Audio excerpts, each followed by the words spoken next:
Welcome everybody to the War and Peace Baseball Podcast. I'm here today with Farbode Markazi, Hello. and that is it. I'm Alex Uwe. No Alex Rudy today. It's just the two of us. Gonna talk some baseball. We'll start off by talking about a few prospects that either have just recently made their debut and one that is going to be making its debut this upcoming week. Carlos Correa, the number one prospect in the Astros system, number one shortstop prospect in all of baseball. Should be exciting. He was wrecking in the minor leagues. Yeah. Yeah. Yeah. Yeah. I mean, for Correa, I think he's only 20 and it feels like he's been in that organization for ever.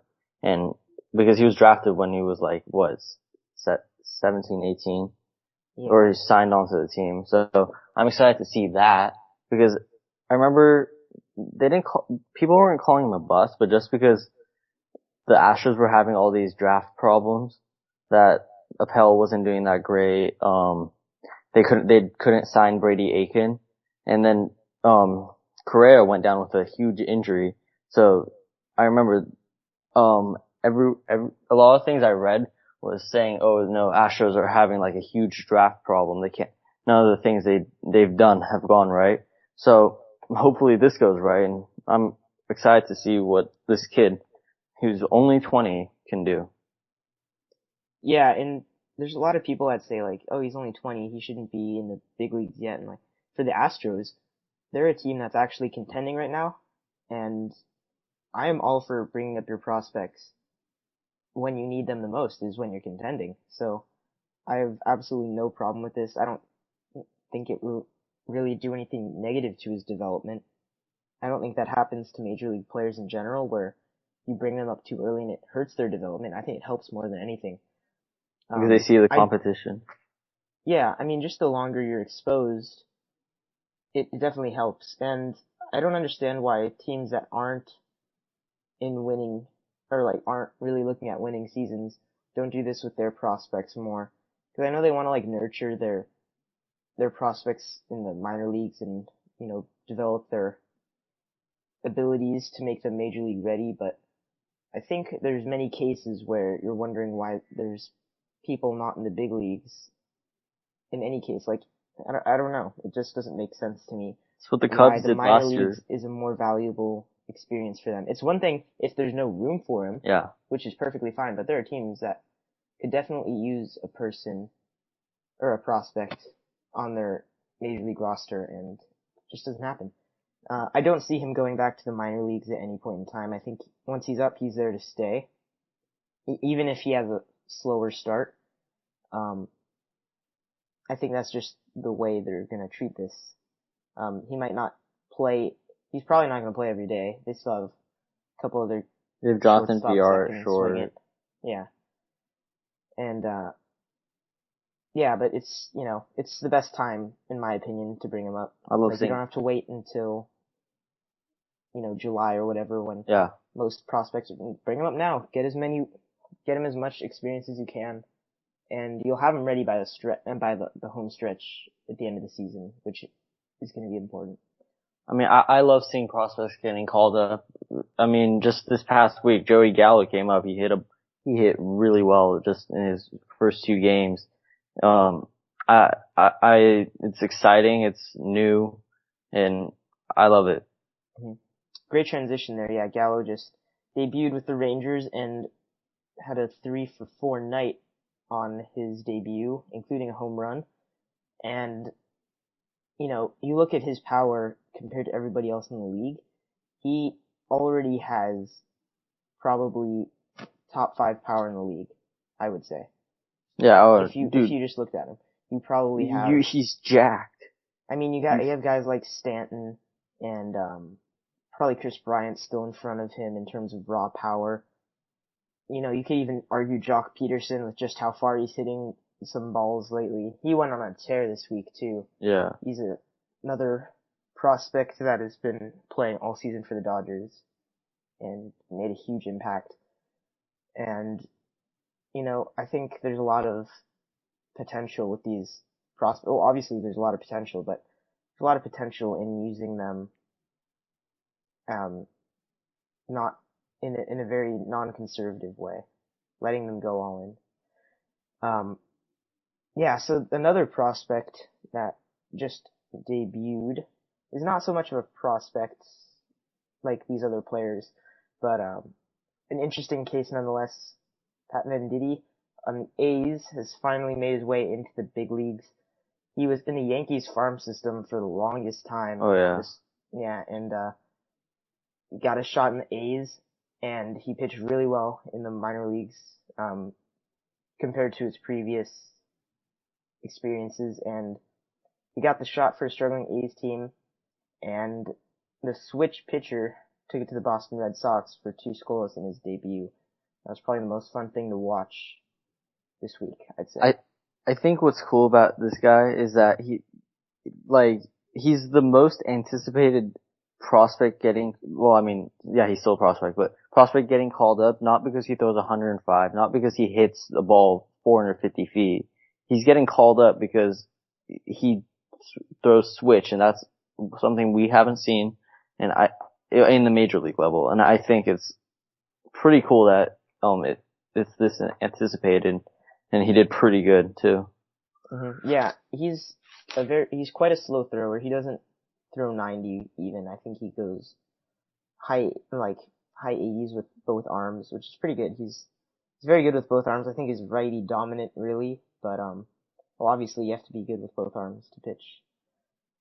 Yeah. Switch pitcher. So yeah, but he's very much relies on his off speed, which impresses me even more. Just like being able to throw off speed with 2 arms is And hitting your even spots. more impressive. Yeah. So my hat's off to him. Hopefully I wonder how many he catchers he's. I wonder how many catchers he's pissed off. I wonder how many catchers he's pissed off because he's had to throw 2 bullpens at once for different arms. I don't think he's pissed off any catchers. Well, I mean, I think catchers would love to catch this guy.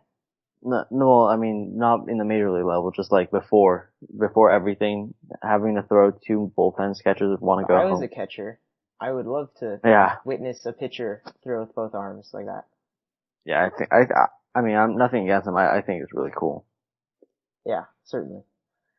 So that is all for prospects this week, and hopefully they do not make their way back down to the minors at any point in time.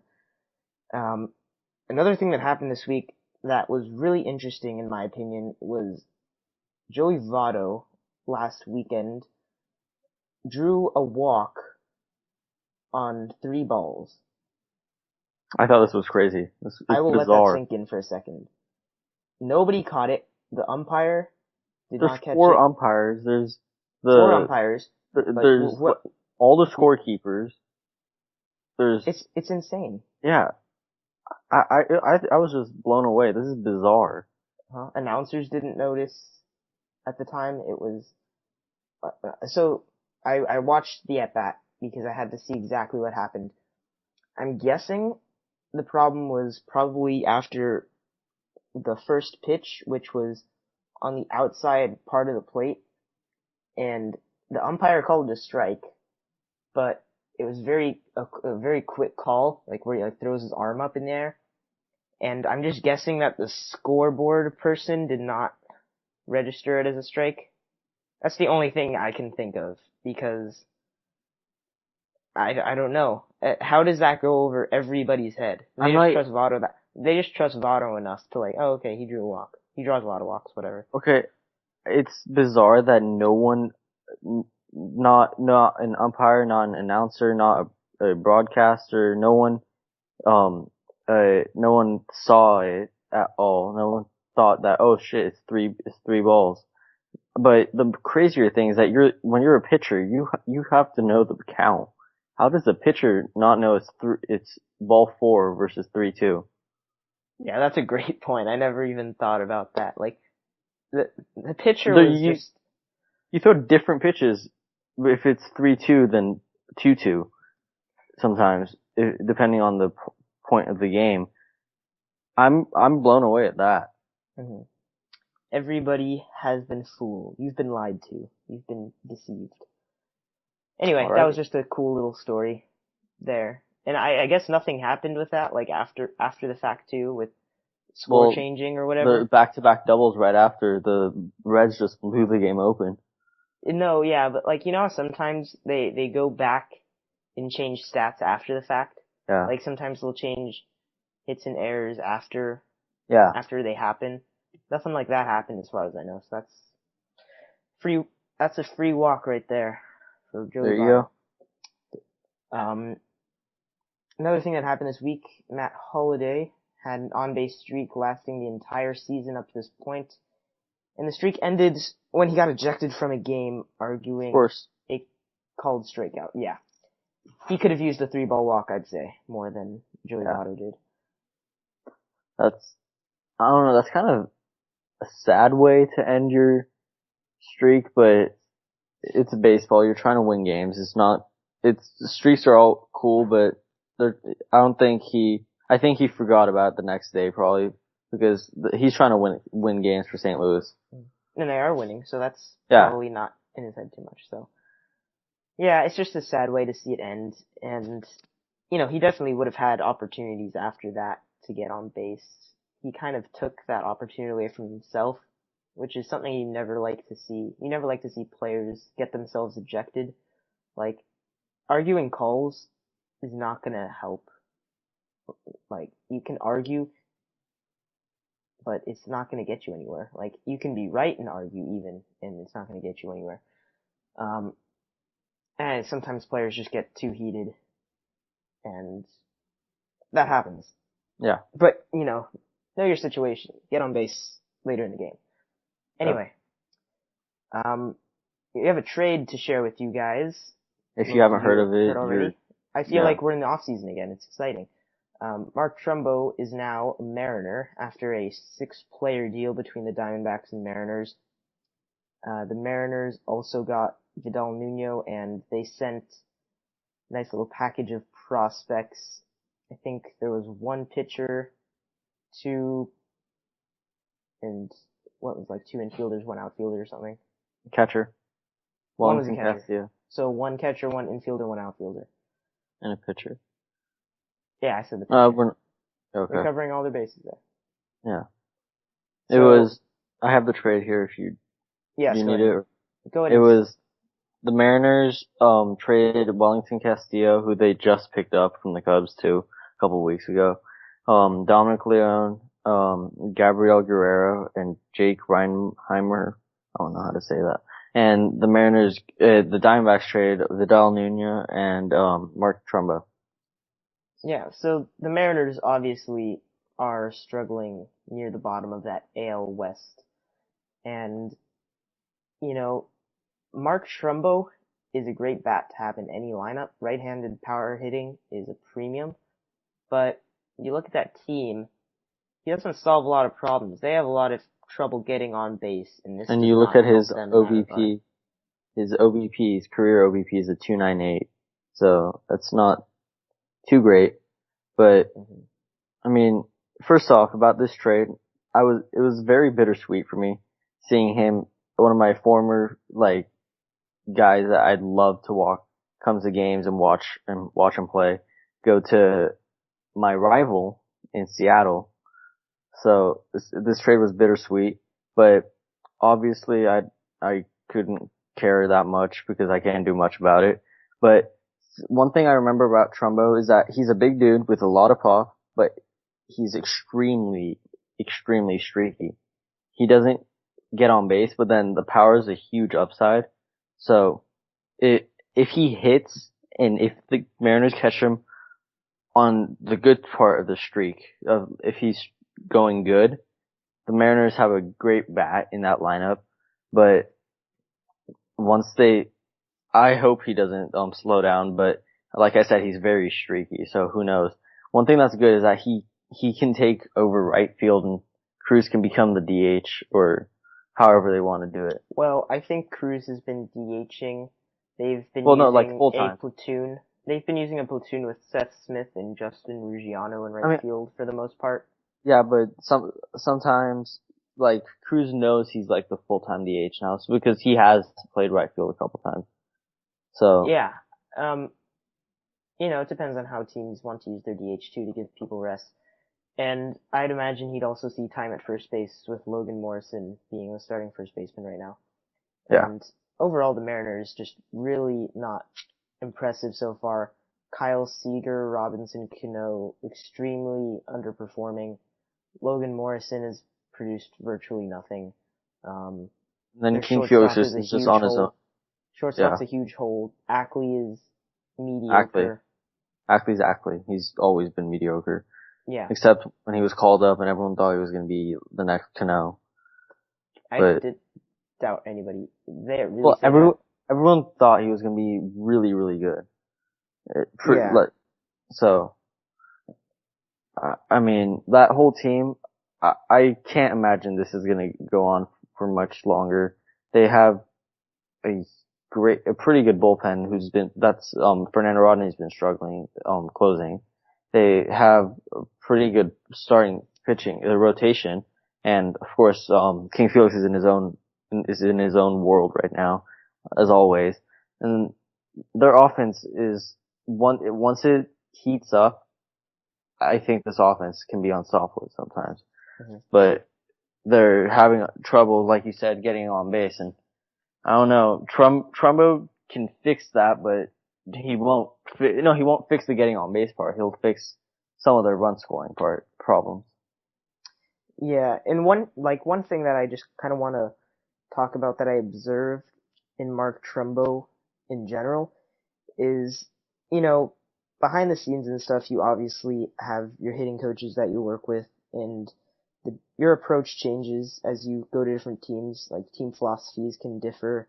Um, there's a lot of different ways that coaching staffs handle their players, and Mark Trumbo seemed very comfortable in Arizona with his approach, and he was actually hitting the ball to all fields a lot better than he did with the Angels, and he was, for a while at least, cutting down on his strikeouts. I think he was starting to get a little bit cold again there, but I think something was gonna click for him in Arizona, and it was just a matter of him not being able to get enough playing time because his defense was below average, and they had a couple other pretty good hitters in Inciarte and David Peralta that they wanted to use out there every now and then, and he never got a chance to settle in. And hopefully Seattle gives him a chance to settle in more.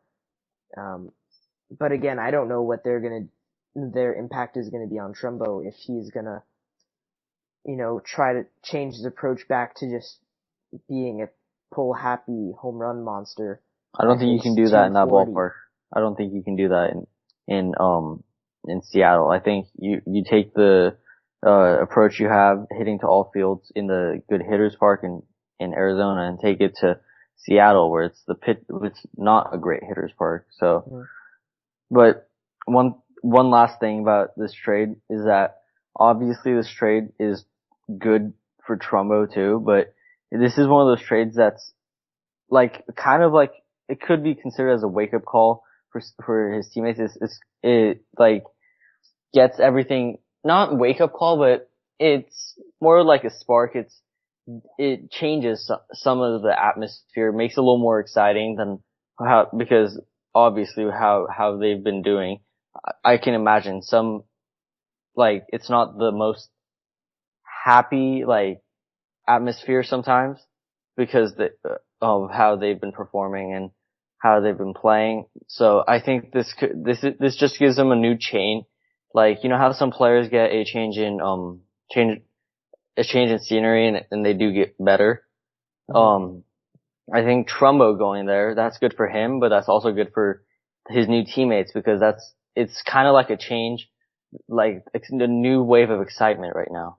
So Yeah, there's that. just one. I don't see this as a change in scenery for the player, No, as the no, main. it's not changing scenery for Trumbo. I'm not It saying that. is. Well, it is, Well, but it is, that but wasn't not necessary because he was not, hitting yeah, well it's not in necessary. I'm Arizona. saying it's exciting.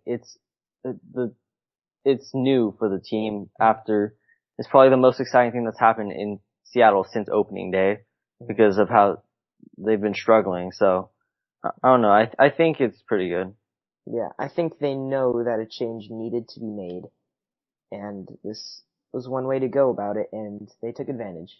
Yeah. So we'll see how that plays out I mean, over the rest of the season. And Trumbo hasn't been a guy that's not been in trade rumors all for like the past couple of years. He's always been in. So, you could. Is Trumbo going to go to this place? He's been in trade rumors, but none of them have been serious. So this one happened. Mariners got a pretty good bat if it works out. Mm-hmm. And with that, I would also like to mention actually that the 2015 draft is going to be starting Monday the 8th. Is that correct? The 8th? Yeah. I believe so. Yeah. Anyway, the 2015 draft will be starting, and the Arizona Diamondbacks have the number 1 overall pick, speaking of the Diamondbacks. So, that should be exciting. You can check out all the draft picks over those few days. Really nobody cares after the first 10 or so, but, you know, there's always some new names that will be in the back of your mind for a while at least. Yeah. And, yeah. I think a lot more action will happen in terms of trades after the draft goes down. That tends to be the case. So, anyway, I don't follow the draft or draft prospects very much, so we're not going to talk about that really. But I will let you know that it is starting, and Arizona Diamondbacks have the number 1 overall pick. Alrighty. That's going to wrap up our top stories for this week. I'm sure there was other stuff that happened, but these are the things that we decided to cover. And this is going to be a very short podcast, by the way. We're just going to jump right into our fantasy competition and pick our players for the week. Yep. So Alex Rudy, who's not here, did give us his players. He will be taking Troy Tulowitzki, Bryce Harper, and Clayton Kershaw. Alright. That's pretty good. Pretty solid team right there, I'd say. Yeah. I don't know how you get better than that, really. I mean, he took Tulo from me, but... Oh, that's tragic. Yeah. Anyway, you can have the first pick this week. I don't remember who has it. I'll take, Freddie Freeman. Freddie Freeman. Alright. Noted. I am going to take Giancarlo Stanton. Your turn again or mine? Oh, I guess it is my turn still. I will go ahead and take Todd Frazier then. My second there. My next pick is, Joey Bats. Mm-hmm. And it's my turn again, right? Yeah, just finish it. My pitcher, who I think is gonna have 2 starts this week, Jacob deGrom. Jacob deGrom, I do think he does as well. His last game was the first, so. Wait, no, he pitched today. Whatever. That's I might fine. be very wrong about this. We'll see. See how that plays out, but whatever. My pitcher is going to be, drumroll please, I'm gonna go with AJ Burnett. Oh, wow. Oh. That's a bit of a sleeper right there. Yeah. So, yeah, we'll see how that plays out. Standings have stayed the same for us for the most part. We're in the same positions, so we'll keep you updated on that. We'll share our new players with you every single week as we go. But that is going to wrap it up for this week's podcast. Just a little quick one, update you on what's going on. Oh, and we should say that for the most part, I don't think we're going to have one next week because we will be hitting the books for finals. So that's true. If we do have one, it'll probably be something like this. Yeah. Quickie. So, yeah, with that, we would love all your feedback. Nonetheless, email us at warandpeacebaseball@gmail.com or tweet us at WPB_podcast. And Instagram is war_peace_baseball. Yes. Got that one right. Anyway, that is all for now. We will be trying to be more consistent as usual, and especially now that summer break is coming up for us, we're going to be trying to do a lot more with this beyond just our regular old 1 hour podcast a week, and that's it. So we're looking forward to that. Hopefully, I'm excited too. I'm excited. Yes. That is all, Farbode. Adios. Adios.